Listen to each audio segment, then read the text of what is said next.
artinya menggunakan IP lokal. Ya kan? Kita ini punya banyak intellectual property yang luar biasa banyaknya yang oleh UMKM nih sebenarnya. Jadi ini sebenarnya harusnya bisa saling bersinergi. Iya. Kalau misalkan kita ada game developers, comic creators, content creators, itu bisa diberdayakan, bisa diajak kerjasama untuk mempromosikan produk-produk lokal kita. Sehingga apa? Ini pemilik-pemilik UMKM semuanya jadi mau untuk nonton Antara, TVRI, mau untuk ke situ karena di situ ada loh produk-produk kita dan kita bangga kita punya dan punya akses informasi tentang apa aja sih yang ada di Indonesia ini. Stand by. On the record. Halo Sobat Antara, ketemu lagi di podcast Antara on the record. Dan kali ini podcast Antara berkesempatan nih untuk hadir di gedung DPR RI untuk ngobrol bersama salah satu legislator kita. Kita akan sambut Wakil Ketua Komisi 7 DPR RI, Mbak Rahayu Saraswati. Yeay. Assalamualaikum. Waalaikumsalam. Apa kabarnya? Kita biasa menyapa Mbak Sarah. Apa kabar Mbak Sarah? Baik, terima kasih. Oke, dan Mbak Sarah ini masyarakat biasa mengenalnya sebagai politisi perempuan, juga aktivis perempuan, aktif membela isu-isu perempuan gitu ya. Di 2014-2019 Mbak Sarah ada di Komisi 8. Betul. Yang memang mengurusi soal isu-isu perempuan ya Mbak ya? Salah satunya. Oke, dan di periode kali ini kan ada di Komisi 7 menjadi wakil ketua, juga mengawasi atau membawahi isu yang berbeda lagi nih Mbak. Berbeda. Ini gimana Mbak Sarah menjalani perbedaan isu yang di bawah ini? Ya kalau saya sih mungkin melihatnya begini ya, saya paling bukan nggak suka, tapi saya coba mengingatkan kepada masyarakat, terutama kepada sesama aktivis perempuan, bahwa kita ini terlalu sering mengkotak-kotakkan isu perempuan sebagai seolah-olah isu perempuan yang berdiri sendiri gitu. Padahal kalau kita bicara tentang isu perempuan itu bukan hanya untuk perempuan, kita bicara manusia gitu loh, kemanusiaan. It is a humanity issue. Jadi women's issue is a humanity issue. Dan kalau misalkan kita melihat misalnya nih pemberdayaan perempuan, ya kan orang taunya kan Kementerian Pemberdayaan Perempuan. Tetapi pemberdayaan itu sebenarnya dilakukan di mana? Bukan di kementerian itu. Kementerian itu sebenarnya hanya koordinasi dia tugasnya. Dia tier 3, dia mengkoordinasi, sedangkan teknisnya itu dilakukan di kementerian-kementerian lain. Contoh, kalau kita bicara pemberdayaan pasti kita mau berpikir dari segi ekonomi. Ya kan?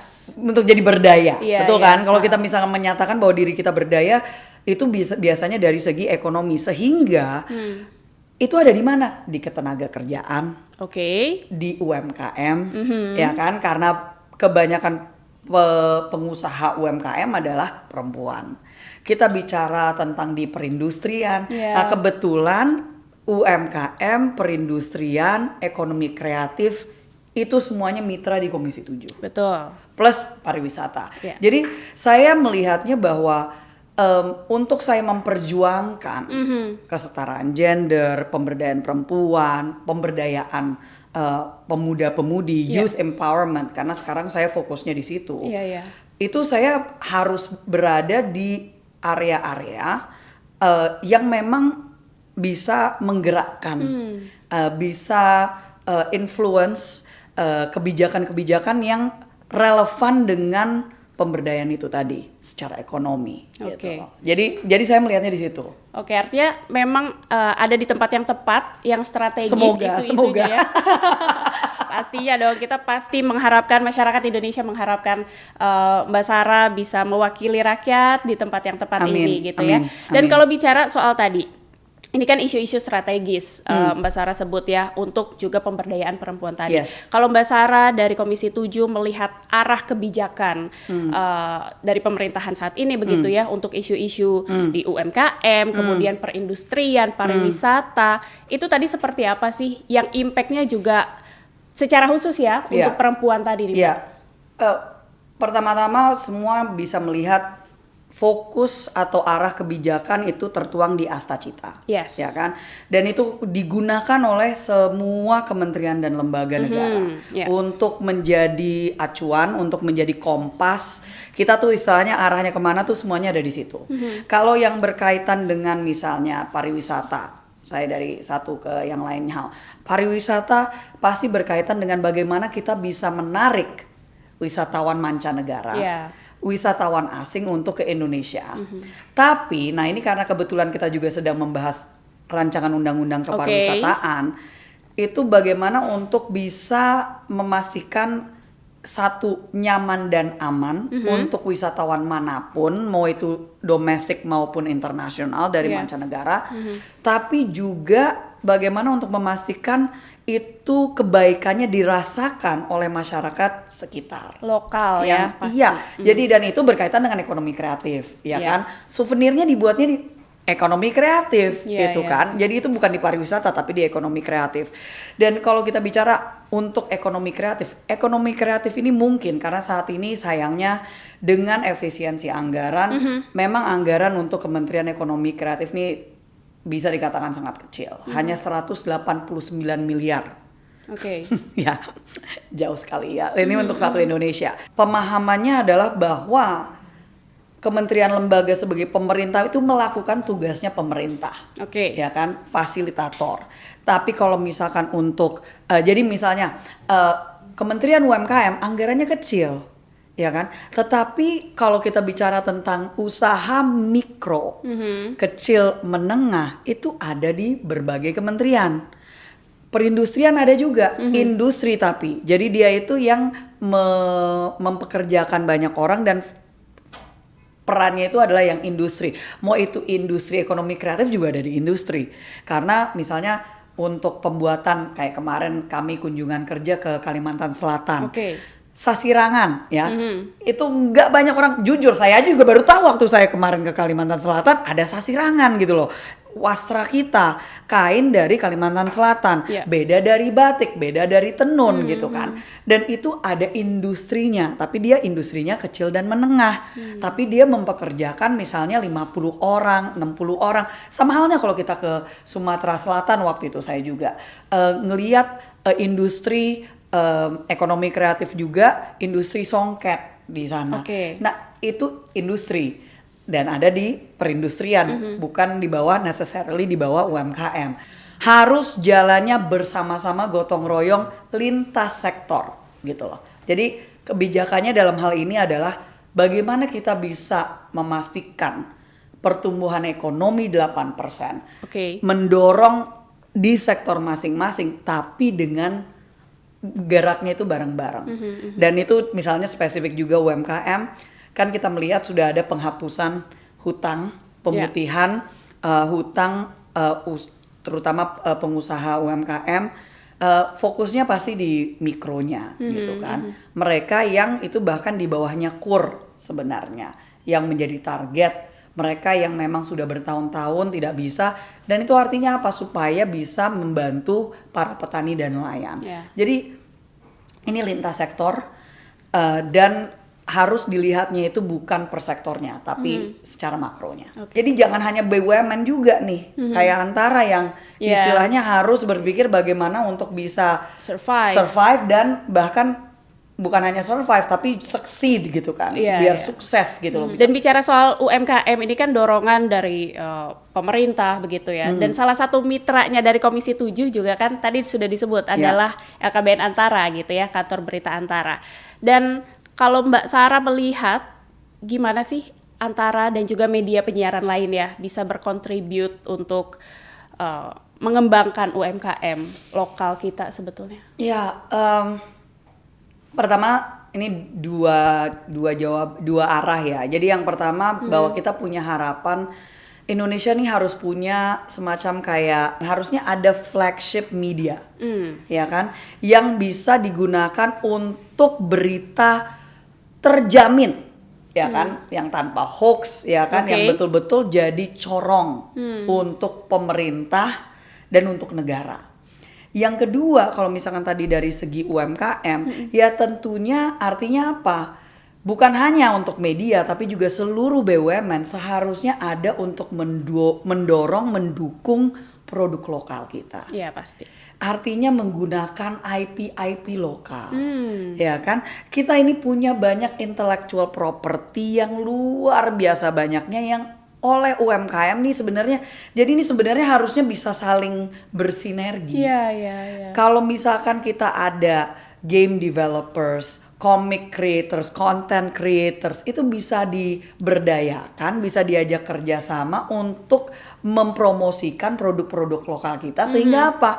Ini pemilik-pemilik UMKM semuanya jadi mau untuk nonton Antara, TVRI, mau untuk ke situ karena di situ ada loh produk-produk kita dan kita bangga kita punya dan punya akses informasi tentang apa aja sih yang ada di Indonesia ini gitu kan. Karena sayang ya bahwa dengan e-commerce platforms yang kita miliki, kita ini mungkin salah satu negara of the few ya, hanya beberapa negara yang punya konektivitas dan logistik, armada logistik untuk pengiriman dengan kecepatan yang kita miliki itu tuh mungkin hanya kita salah satu dari beberapa aja yang punya gitu loh.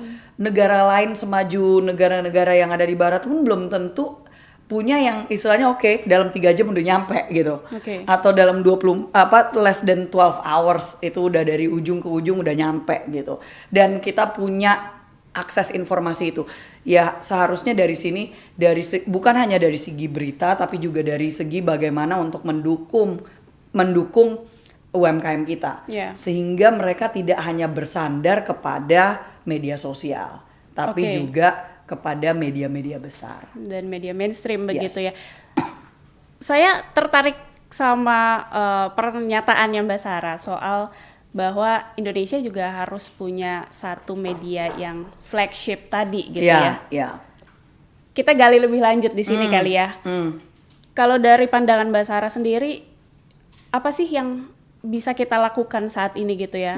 Nggak hanya bagi antaranya sendiri tentunya, tapi dengan kolaborasi dan sinergi berbagai pihak ya. Pandangan Mbak Sarah seperti apa? Sebenarnya ini memang harus sudah ada rancangan undang-undang, mau itu disebutnya penyiaran atau RTRI. And kita juga masih belum tahu ya bentuknya nanti ujungnya akan seperti apa. Tapi memang visinya yang saya tangkap dan sepertinya juga disepakati oleh teman-teman di Komdigi, walaupun dia di mitra dari komisi lain, bahwa kita ini perlu ada yaitu flagshipnya, gitu loh. Dan ini kan sebenarnya nggak perlu hanya satu, Amerika aja ada 2 yang besar, ya kan, ada Fox News dan ada CNN. Kita ini perlu untuk adanya suara resmi lah bisa dikatakan, yang dipercaya, yang diandalkan, yang menjadi acuan utama gitu. So dalam hal ini tentunya harus bekerja sama erat dengan pemerintah dan dengan semua kementerian. Karena ya let's be honest, nggak semua kementerian selain dari Komdigi mungkin punya strategi komunikasi yang baik. Ini kan perlu ada bantuan untuk bisa memastikan kebijakan-kebijakan itu, kegiatan mereka itu tersampaikan dengan baik gitu kan. Itu apa sosialisasinya lah, karena itu bagian dari tugas negara dan harusnya kalau misalkan media itu menjadi sarana komunikasinya negara, itu bisa digunakan untuk menyampaikan sosialisasi kayak penyuluhan tapi secara masif gitu ya. Jadi dari hal itu yang saya lihatnya sebenarnya perlu untuk dilakukan dan tentunya harus ada adaptasi supaya relevan dengan cara komunikasi zaman now. Yang kekinian dan digital kali ya. Yang kekinian kayak ya namanya radio kan, radio bisa nyampaikan secara sound wave gitu loh. Apa yang mungkin gambarnya itu munculnya di TVRI sama di Antara atau Ini pembagiannya misalnya oke, TVRI untuk fokusnya daerah-daerah, antara fokusnya adalah pusat. Ini kan sebenarnya bisa bagi tugas seperti ini gitu loh. Artinya adalah upaya untuk bisa konvergensi, bisa mencapai audiens yang lebih luas dan lebih Dengan banyak efektif lagi. dan efisien. Dengan efektif dan efisien. Itu catatannya, dan pastinya ya kalau saya mewakili Antara nih Mbak Sarah, kita akan berusaha sekuat tenaga untuk bisa jadi flagshipnya Indonesia. Pastinya gitu ya. Luar biasa. Harus punya semangat kayak gitu. Oke. Dan ini cakupan yang dibawahi sama Komisi 7 kan juga banyak sekali ya. Tadi kita udah sempat juga menyinggung soal kepariwisataan nih Mbak. Dan juga di tahun ini ya Prolegnas RUU Kepariwisataan. Yes, gitu ya. udah masuk dan kita sudah membuat panjanya. Oke. Update-nya seperti apa sih substansi yang jadi pembahasan nih Mbak? Ya, sebenarnya ini kan carry over ya. Carry over artinya sebenarnya sudah mulai dibahas di periode sebelumnya. Ya, waktu betul. itu di Komisi 10. Karena kebetulan waktu itu kan Parekraf mitranya Komisi 10. Oke. Sekarang karena pariwisata sudah menjadi mitranya Komisi 7, pindah ke Komisi 7. Nah, kita ini sudah melakukan RDPU, rapat dengar pendapat umum dengan beberapa pakar. Maupun juga perwakilan dari asosiasi-asosiasi. Ya, jadi yang memang terlibat, yang terkait dengan sektor pariwisata. Oke, apakah itu tour guides, apakah itu dari Poltekpar, apakah itu. Jadi kita melakukan diskusi, dan ini ada bagian dari kita melibatkan masyarakat.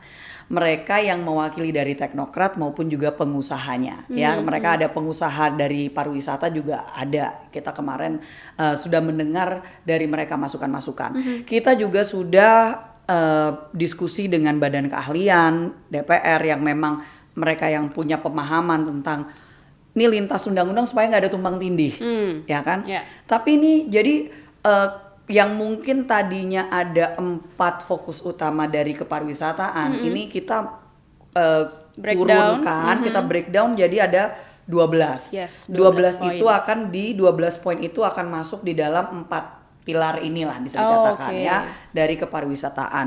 Nah, pastinya ada bagian promosi. Yang itu tuh yang sekarang lagi kita godok lebih dalam lagi karena di beberapa negara ada namanya tourism board. Ya, tourism board itu tugasnya memang untuk mempromosikan. Kebetulan kita tuh punya yang namanya Badan Promosi Pariwisata Indonesia (BPPI), tapi non functional. Bahkan istilahnya sudah nggak ada sejak beberapa tahun belakangan ini. Kita ini berharap lewat undang-undang ini bisa dibuat tuh, bukan dibuat ya, tapi memang direvitalisasi badan tersebut supaya karena apa? Kembali lagi pariwisata itu bagian promosinya.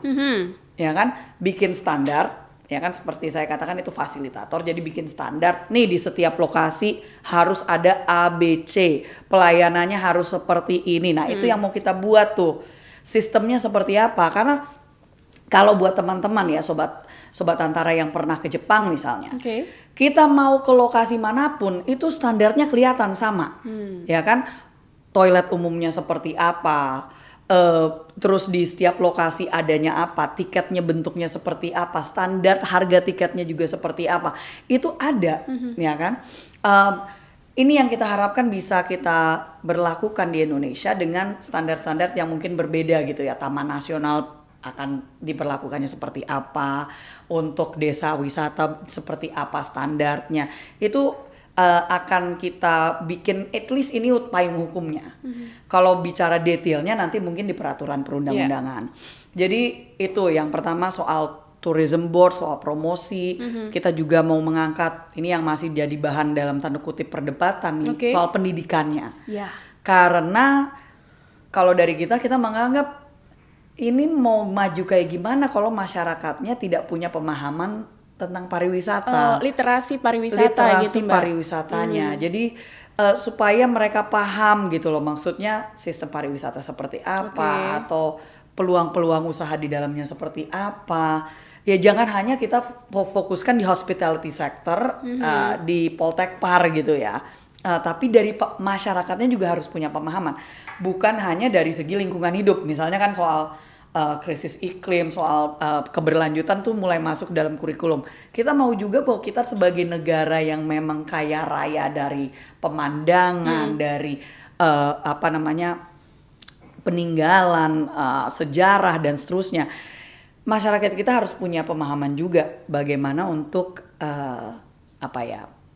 mempertahankan, memaintain daya tarik di wilayah masing-masing supaya itu menjadi penambahan ekonomi.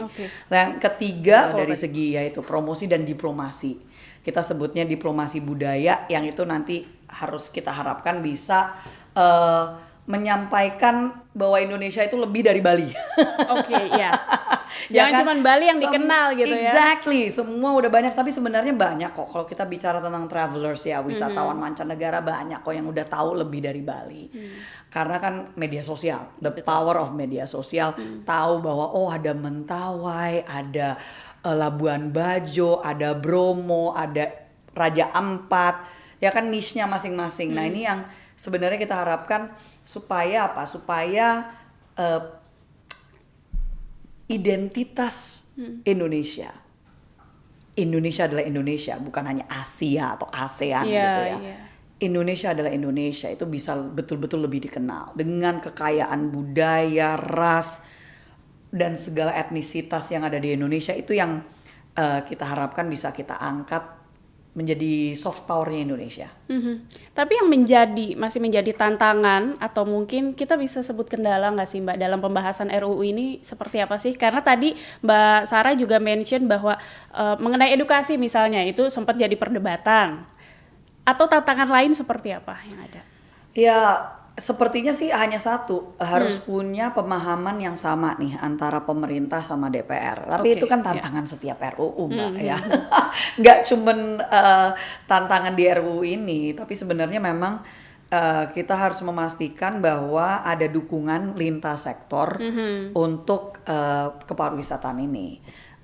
Yang dimana apakah itu misalnya untuk harga tiket maupun juga untuk kemudahan akses itu kan diperhubungan sama infrastruktur, bukan di pariwisata. Jadi selama dari lintas sektor ini mau mendukung asta-cita dari Presiden Prabowo tentang pariwisata menjadi salah satu kekuatan devisa kita gitu ya. Nah ini seharusnya mulus, seharusnya mulus. Dan memang harusnya tujuannya sama kali ya Mbak ya. Untuk memajukan ekosistem pariwisata di tanah air gitu ya.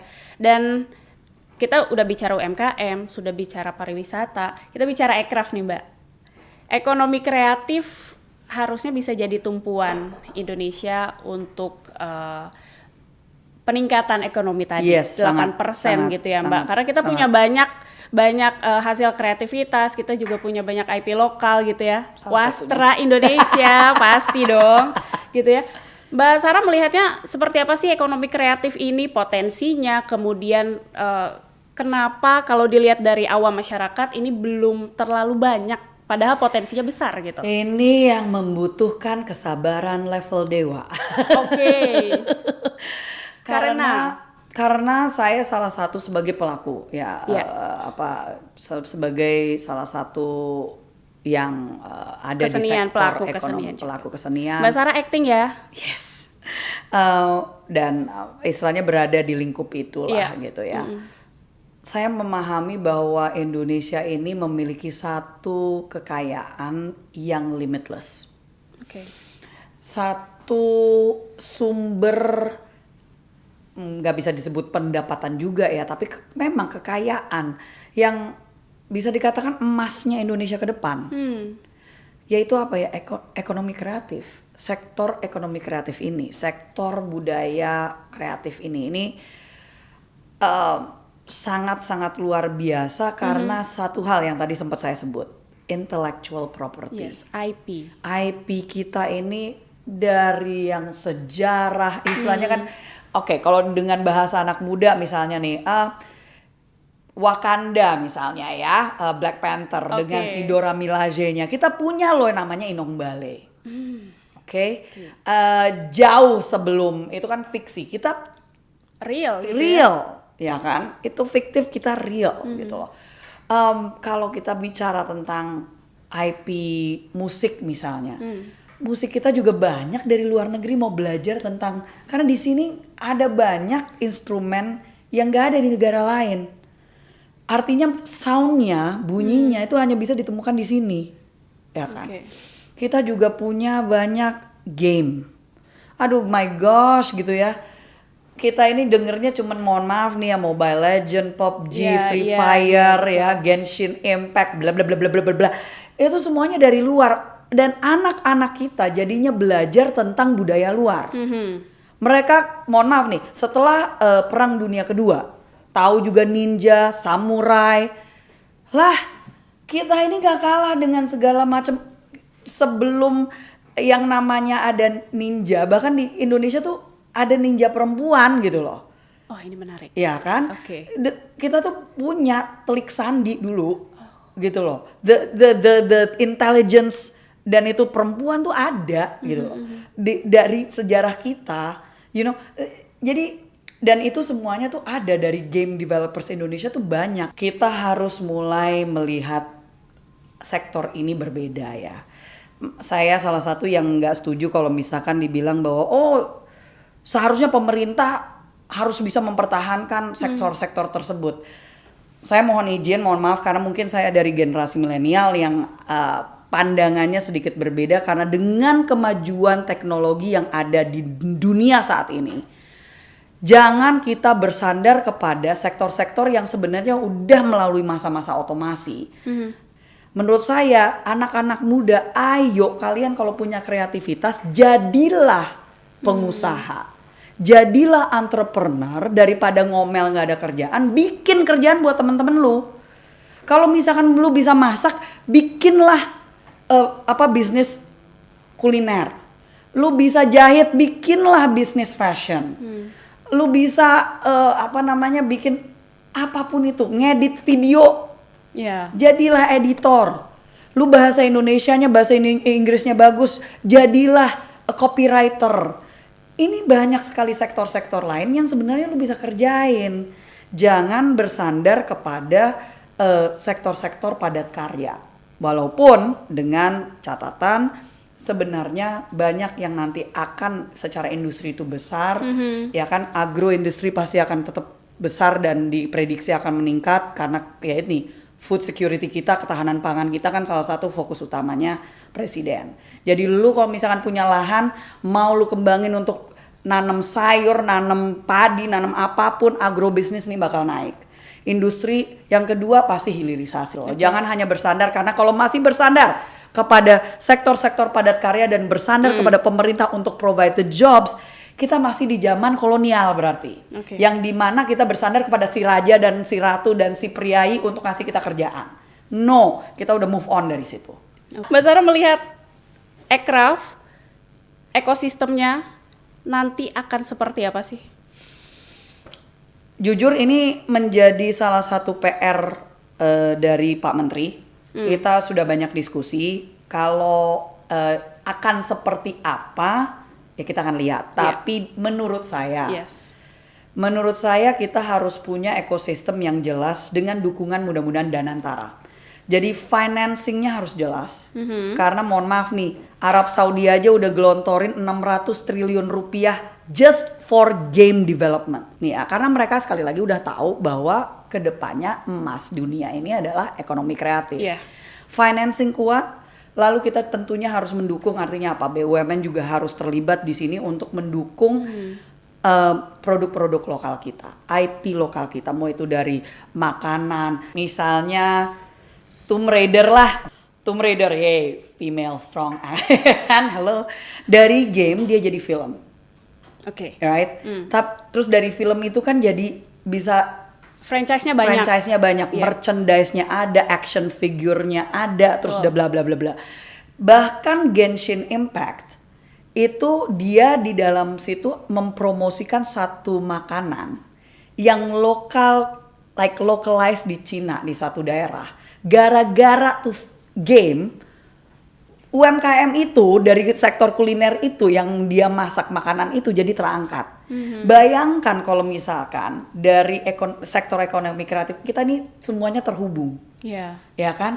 Film yang ngangkat tentang game yang ngangkat filmnya ngangkat konten tentang lokal, makanan yang memang sudah disepakati menjadi 5 kuliner istilahnya ambassador duta Indonesia, ya rendang, gado-gado, sate, nasi goreng.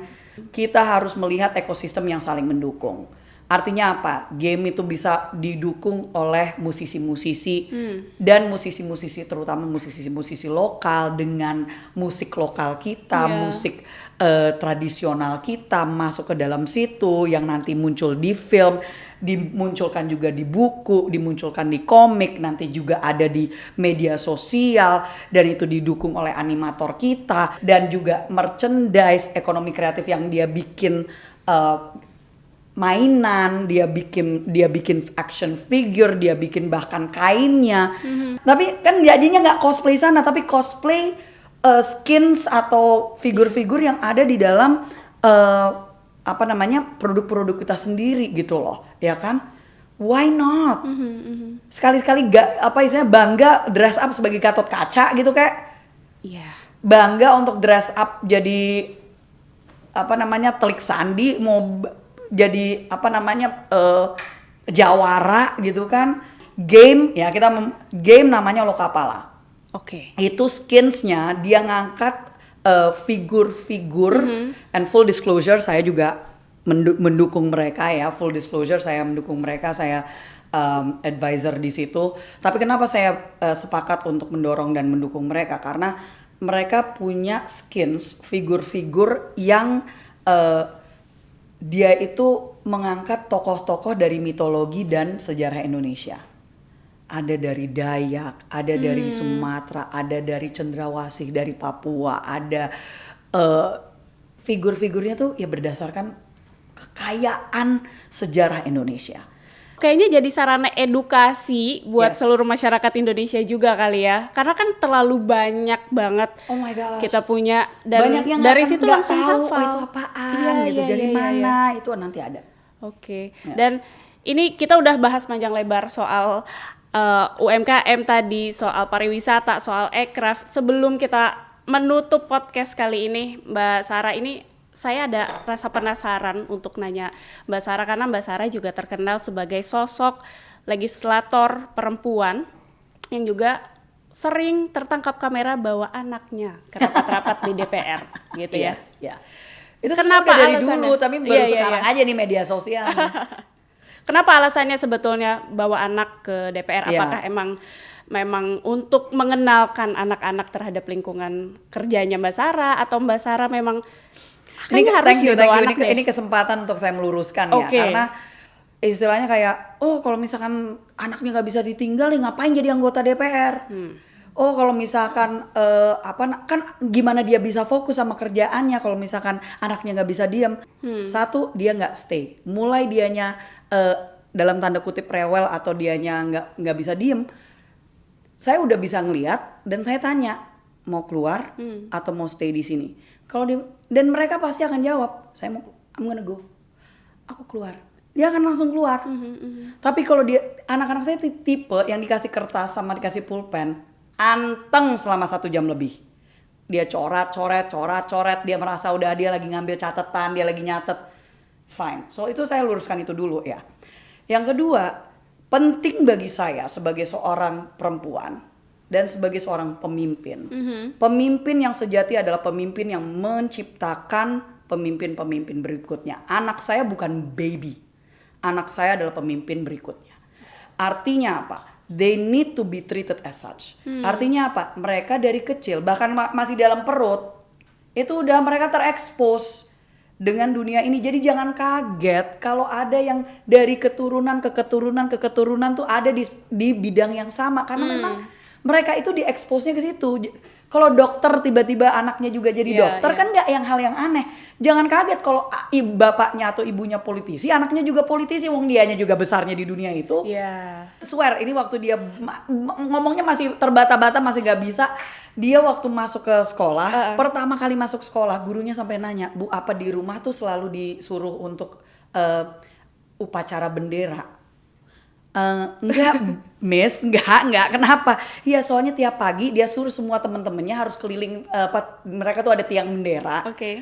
Semuanya disuruh hormat sama suruh nyanyi Indonesia Raya dulu. Astaga, luar biasa. Ini usia dia masih 2 tahun waktu itu. Iya. Dan yang terakhir, saya punya 2 anak laki-laki, 1 anak perempuan. Yang kemarin viral tuh yang anak perempuan. Ya. Tapi saya sudah melakukan ini. Anak saya yang pertama itu, dia tuh waktu dulu tuh karena dia nggak suka minum pakai botol, harus langsung dari saya. Jadi saya kemana-mana tuh saya menyusui gitu. Oke. Rapat pun juga kayak saya harus izin dulu sama pimpinan, balik ke ruangan buat menyusui, balik lagi ke ruang rapat. Itu penting buat saya. Nggak harus saya ngomong bahwa perempuan dan laki-laki setara. Dia nggak harus dikasih tahuan kayak gitu. Iya. Karena dia dari kecil udah ngelihat ibunya memimpin rapat, ibunya ngomong di depan 3.000 orang, ibunya kampanye, dia ngikut. Nggak perlu saya ngasih tahu sama anak saya kalau perempuan itu bisa, dia ngelihat ibunya bisa. So it's very important from apa yang kita lakukan daripada kata-kata. Kita mencontohkan. Yeah. That is my way of parenting. Kalau kalian nggak setuju, hak kalian. Tapi ini saya terima kasih memberikan saya kesempatan untuk saya bisa meluruskan supaya masyarakat paham gitu. Dan kalau dibilang wah enak mentang-mentang ponakan presiden bisa bawa ke hello. Ya memang saya kerja keras supaya saya bisa dipilih, supaya saya bisa ada di sini dan salah satunya adalah saya memberikan contoh.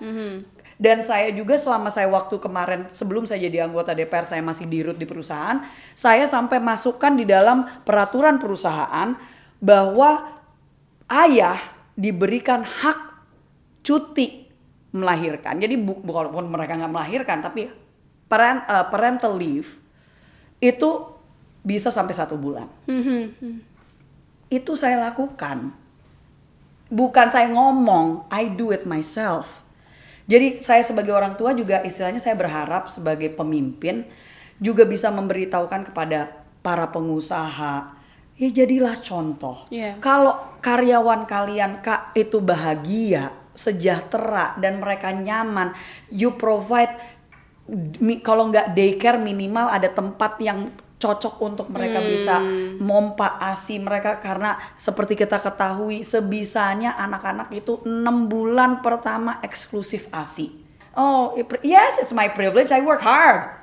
Saya kerja keras supaya saya punya privilege itu untuk saya bisa bawa anak saya. Tapi berarti menurut Mbak Sarah bahwa ekosistem khususnya kerja ya di DPR kan ini sudah bisa kita lihat berarti ramah anak gitu ya. Untuk orang tua bawa anak-anaknya ke sini memungkinkan. Udah bertahun-tahun. Bertahun-tahun. Dari zaman dulu cuman nggak kelihatan di media aja. Oke. Dan banyak pendahulu saya yang karena itu. saya dengar dari cerita mereka.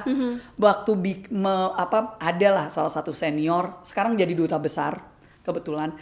Dia cerita, aduh Sarah dulu seneng aku seneng lihat kamu bawa anakmu dulu, jadi ngingetin saya dulu waktu lagi memperjuangkan 30% kuota perempuan. Dia salah satu yang memperjuangkan soalnya. Itu aku bawa anakku kemana-mana karena lagi menyusui bla bla. Itu udah lama. They all did that, cuman kalian aja yang nggak tahu. Jadi jauh sebelum tuh parlementer dari EU, dari Uni Eropa tuh sampai viral ya kan, yang dari Italia melakukan itu, kita udah Oke. Gitu. Dan artinya untuk di semua lingkungan pekerjaan juga ini seharusnya penting kita ya, mendorong Mbak, dan ya? mendukung itu. Yes. Oke. Karena daripada emaknya nggak bisa fokus karena jadi kepikiran anak, kan mendingan tahu bahwa dianya deket, tinggal pergi berapa menit untuk menyusui, balik lagi gitu kan. Kalau nggak ya dukunglah work from home. Toh juga dengan zaman digital seperti sekarang, banyak kok perusahaan yang internasional itu yang memberlakukannya gitu ya. 2 hari masuk fisik, 3 hari kerja di rumah. Atau sekarang di Eropa sekarang udah mulai bekerjanya 4 hari aja dalam seminggu. Sangat memungkinkan untuk menciptakan ekosistem kerja ramah Carilah anak ya. cara yang terbaik gitu loh. Karena karyawan sejahtera pasti produktivitasnya naik. Oke. Itu yang harus jadi catatan. Dan terakhir Mbak Sarah, ini ada pesan yang ingin disampaikan gak sih buat para perempuan di luar sana in general gitu ya, para ibu di luar sana yang juga mungkin saat ini lagi struggling, lagi berupaya untuk berada di lingkungan pekerjaan yang nyaman. Kalau untuk perempuan tetap semangat, karena bagaimanapun juga kitalah yang melahirkan pemimpin-pemimpin berikutnya, dan itu hanya bisa dimulai dari diri kita sendiri yang menjadi contoh bagi mereka, di mana kita mendukung untuk mereka bisa mencapai potensi mereka. Tapi tentunya bagaimana kita treating ourselves, artinya kita harus sehat, kita harus menjaga hati kita, bahagia, mental health kita juga. Tolong jangan kita pass on trauma kita ke anak-anak kita. Be aware secara pribadi bagaimana untuk menjadi manusia pribadi yang sehat, manusia yang utuh, yang sembuh dari luka-luka mental kita sebelumnya. Itu kalimat yang sangat rada dalam kayaknya dalam ya, ya, tapi dalam emang banget penting kayaknya. banget karena udah terlalu sering lah saya ngelihat terlalu banyak dari kita tuh nggak belajar dari generasi kita sebelumnya, yang jadinya mental health is a very important issue for me. Oke. Terakhir banget ini. Oke, Pesannya untuk para Yang satunya pelaku lagi, gitu siap. ya, UMKM, pariwisata, ekonomi kreatif. Tapi setahu saya tidak ada satupun orang yang sukses di dunia ini yang tidak pernah gagal. Pasti dari mereka berulang kali melalui kegagalan. Banyak founders dari startups yang mungkin sekarang jadi sukses berulang kali gagal, cari peluang yang baru, nggak masalah, yang penting cuma satu, kalian tetap gigih, kalian endure, kalian mau persevere, kalian tetap semangat. Untuk apa? Supaya kalian tidak menjadi bagian dari yang komplain aja, tapi bagian dari solusi. Ada masalah, jangan nunggu orang lain untuk provide solusi, jadilah bagian dari solusi itu. Saya kasih tepuk tangan buat Mbak Sarah. Terima kasih. Dan terima kasih banyak untuk ngobrolnya. Kita bahas panjang lebar Ini soal lumayan panjang sih. panjang ya. Mohon soal maaf. UMKM, aircraft, pariwisata, sampai bagaimana untuk menghadirkan satu media yang flagship di Indonesia. Semoga. Gitu kali ya Mbak. Mari kita doakan. Amin. Dan terima kasih sekali lagi buat Mbak Sarah. Sukses terus untuk kerja-kerjanya di DPR Komisi 7 tentunya. Terima kasih banyak. Oke, dan pemirsa Antara, itulah ngobrol saya dengan Wakil Ketua Komisi 7 DPR RI, Mbak Rahayu Saraswati atau Mbak Sarah. Dan jangan lupa untuk menyimak podcast Antara di antaranews.com/video dan YouTube Antara TV Indonesia. Kita akan ketemu lagi di episode podcast Antara berikutnya. Sampai jumpa, bye. Terima kasih banyak Mbak Sarah. Stand by on the record.